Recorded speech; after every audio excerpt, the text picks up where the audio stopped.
The night of June 11th, 1962 was thick with fog, a dense blanket that obscured the treacherous waters surrounding Alcatraz.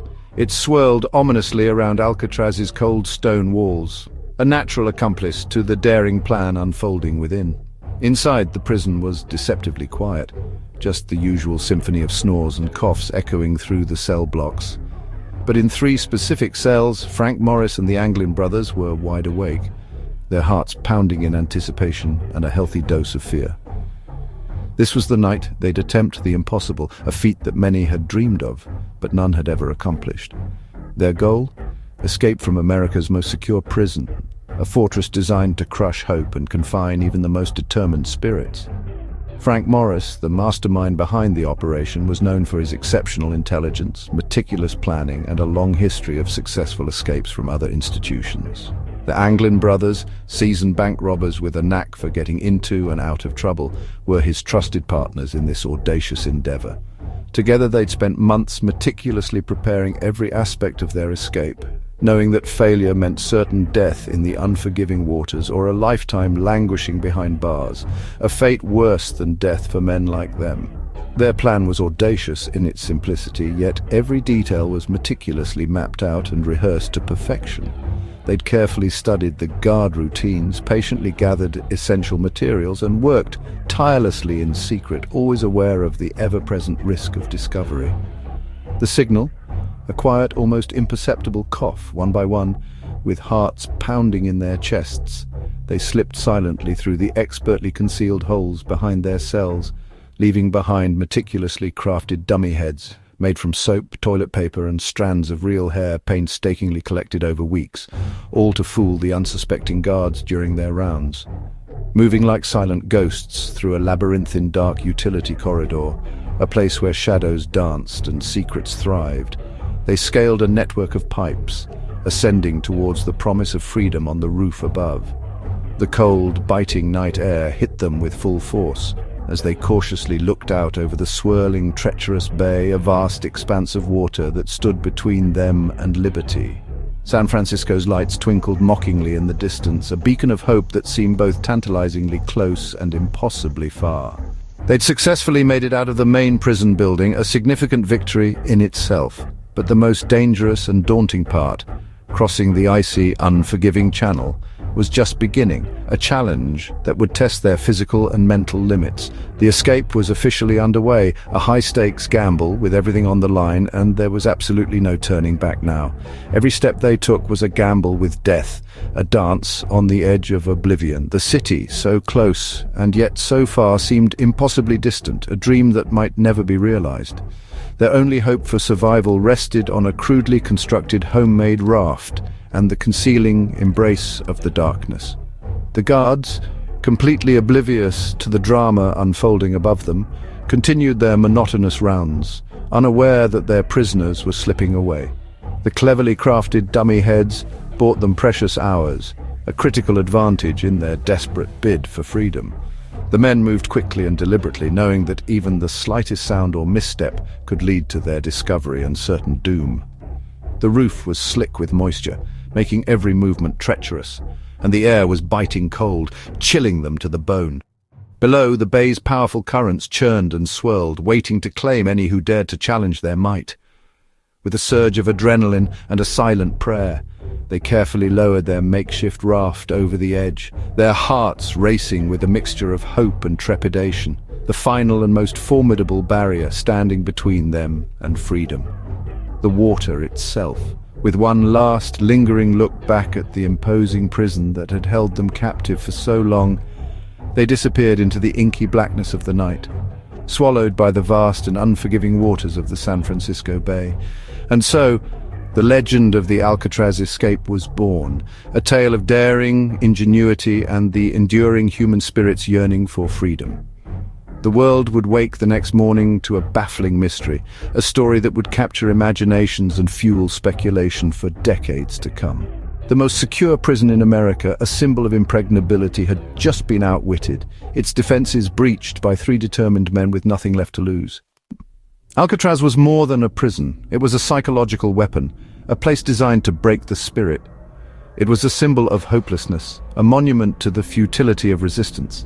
Its very presence loomed large, casting a shadow over the lives of those within.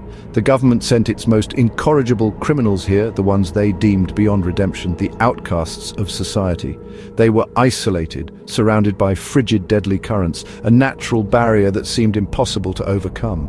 The bay's cold water was the real prison wall, a constant chilling reminder of their isolation. Escape was considered impossible, a fool's dream, a suicide mission. Inmates endured a monotonous, spirit-crushing routine, day in and day out, with little variation or hope for change, confined in tiny, concrete cells, each one a tomb for the living. Silence was enforced and headcounts were constant, a relentless reminder of their captivity. Security was state-of-the-art, a technological marvel designed to prevent any possibility of escape. With remote locking doors and relentless surveillance, every move was watched, every sound was heard, every aspect of life was designed to extinguish hope, to crush the human spirit and to instill a sense of utter despair. Yet Morris and the Anglins, against all odds, refused to surrender to the despair. They saw opportunity in the prison's overlooked weaknesses, the chinks in its seemingly impenetrable armor. Morris noticed corroded ventilation grills, weakened by years of neglect and exposure to the elements, and an unguarded utility corridor, a hidden pathway that offered a glimmer of hope. These small cracks became the foundation of their audacious plan, the seeds of their rebellion. The psychological battle was as fierce as the physical one, a constant struggle against doubt and fear. They worked in darkness, shrouded in secrecy, their every action a calculated risk, under constant threat of discovery, knowing that one wrong move could shatter their dreams. A single mistake could mean years in solitary, a fate worse than death for some. Trust was essential. Their alliance was their only strength, a bond forged in the fires of desperation. In a place built to isolate, their shared goal united them, transforming them from individual prisoners into a collective force. They fought not just steel bars, the physical constraints of their confinement, but the crushing despair of Alcatraz, the psychological weight that threatened to suffocate them. Every day was a test of patience and resolve, a battle against the odds, a testament to the resilience of the human spirit. The prison's strength was also its weakness, its rigid structure concealing hidden vulnerabilities. The men's determination turned despair into daring, transforming them from prisoners into masterminds. The fortress was not as impenetrable as it seemed. Its cracks and flaws offered a path to freedom. Hope, once kindled, was impossible to extinguish, burning brightly in the darkness of Alcatraz. The escape tools were born of desperation and creativity. With almost nothing, the men fashioned digging tools from a vacuum cleaner motor, spoons and scrap metal. They worked during music hour, hiding the noise. Night after night, they chipped away at concrete, inching toward freedom. The centerpiece, a raft made from over 50 stolen raincoats, vulcanized with heat from steam pipes. They crafted crude paddles from plywood and made life vests from raincoat scraps. Every item was built in secret, under constant threat of discovery. The dummy heads were masterpieces, sculpted from soap, painted and topped with real hair. These decoys fooled guards for hours, buying the escapees precious time. Ingenuity turned prison scraps into a lifeline. The plan was as much art as engineering. Every detail mattered. Every risk was calculated. Their resourcefulness was their greatest weapon. There was a fourth conspirator, Alan West. He helped plan and prepare, digging his own escape hole and building equipment. But on the night of the escape, disaster struck. West's patched hole had hardened. He couldn't break through in time. As Morris and the Anglins slipped away, West was left behind, frantically chipping at cement. By the time he broke free, the others were gone. Alone on the roof, he realized escape was impossible. Defeated, he returned to his cell. When the escape was discovered, West cooperated with authorities. He revealed every detail: the digging, the raft, the plan for Angel Island. His confession gave investigators their only inside account. Without West, much of the story would remain a mystery. His failure changed the course of the investigation.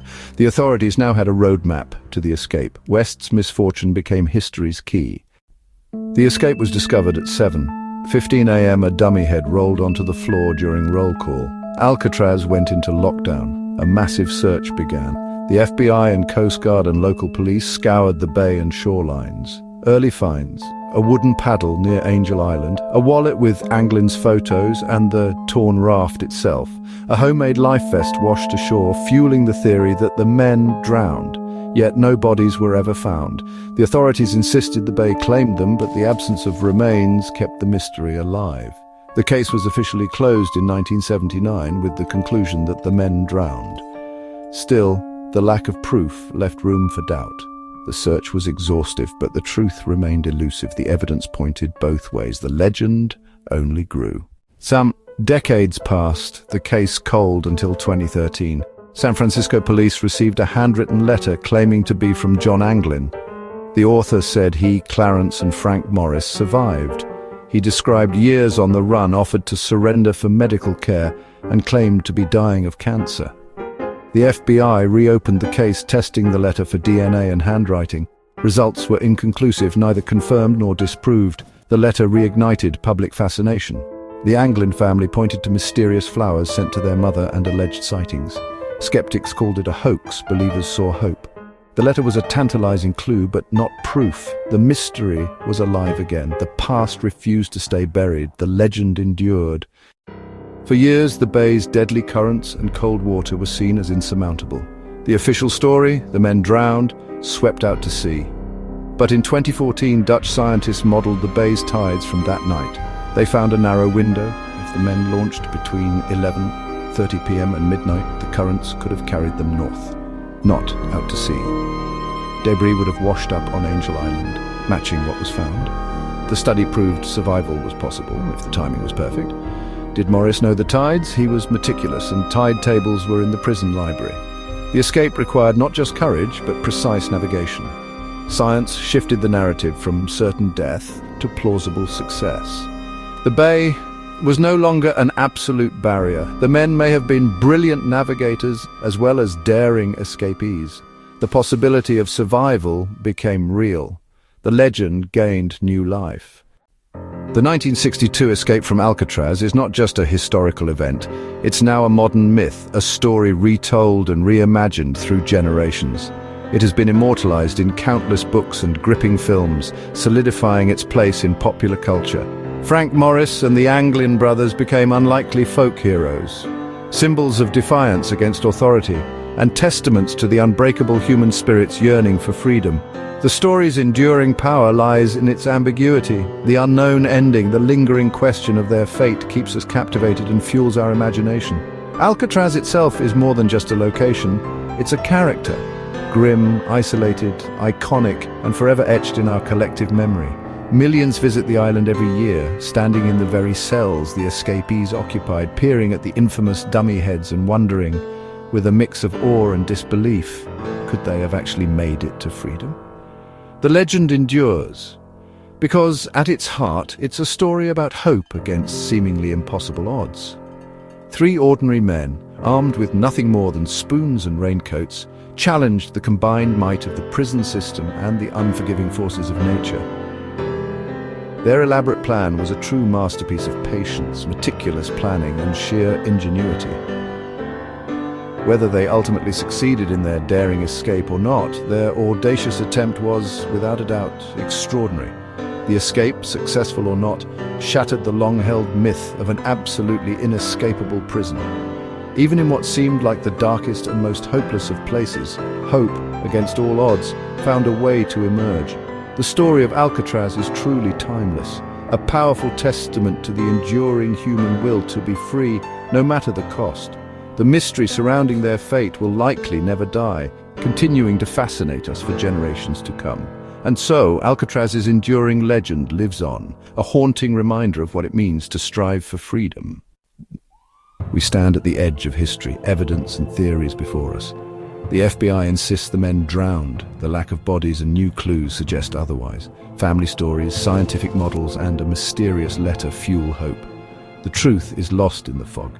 Maybe they perished, maybe they vanished into freedom. The story forces us to weigh hard facts against the power of human will. In the end, the verdict is yours. Did they die in the bay or pull off the greatest escape? The silence of the past offers no answer, only the echo of a daring question. The legend is in your hands. What do you believe?